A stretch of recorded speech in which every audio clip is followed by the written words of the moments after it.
दोस्तों, जिंदगी में सफल होना तो सभी चाहते हैं, लेकिन सफलता का स्वाद सभी लोग नहीं चख पाते। इसके पीछे कई कारण जिम्मेदार हो सकते हैं। यदि आपको तमाम कोशिशों के बाद भी सफलता नहीं मिल रही, तो इसके पीछे ये कारण जानना बेहद जरूरी है।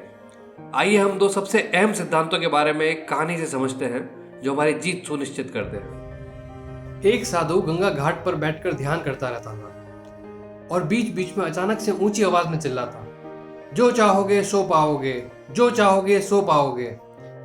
उस रास्ते से गुजरने वाले लोग उसे पागल समझते थे। वो उसकी बात सुनकर अनसुना कर देते थे और कुछ लोग सुनकर हंसते भी थे। एक दिन एक बेरोजगार व्यक्ति उस रास्ते से गुजर रहा था। साधु की चिल्लाने की आवाज उसके कानों में पड़ी, जो चाहोगे सो पाओगे, जो चाहोगे सो पाओगे।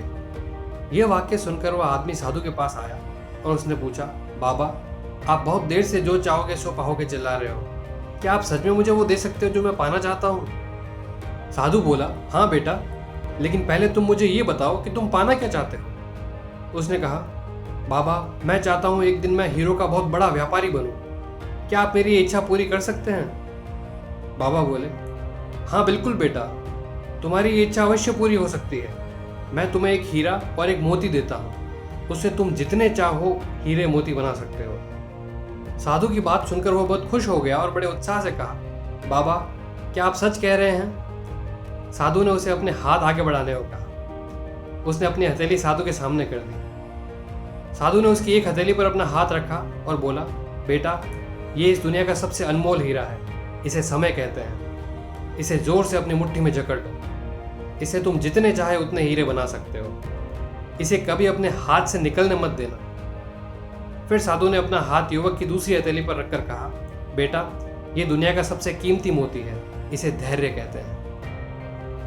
जब किसी काम में समय लगाने के बाद भी अगर आपको परिणाम ना मिले, तो इस धैर्य नामक मोती को धारण कर लेना। यदि यह मोती तुम्हारे पास है, तो तुम दुनिया में जो चाहो वो हासिल कर सकते हो। उसने साधु की बातें बहुत ध्यान से सुनी और उनका आशीर्वाद लेकर वहां से चला गया। अब उसे सफलता के 2 गुरु मंत्र मिल गए थे। उसने निश्चय किया कि मैं कभी अपना समय व्यर्थ नहीं जाने दूंगा और हमेशा धैर्य से काम लूंगा। कुछ ही दिनों बाद उसने हीरो के एक बड़े व्यापारी के यहाँ काम करना शुरू किया और कुछ सालों तक उसने व्यापार का हर काम बहुत अच्छे से सीख लिया।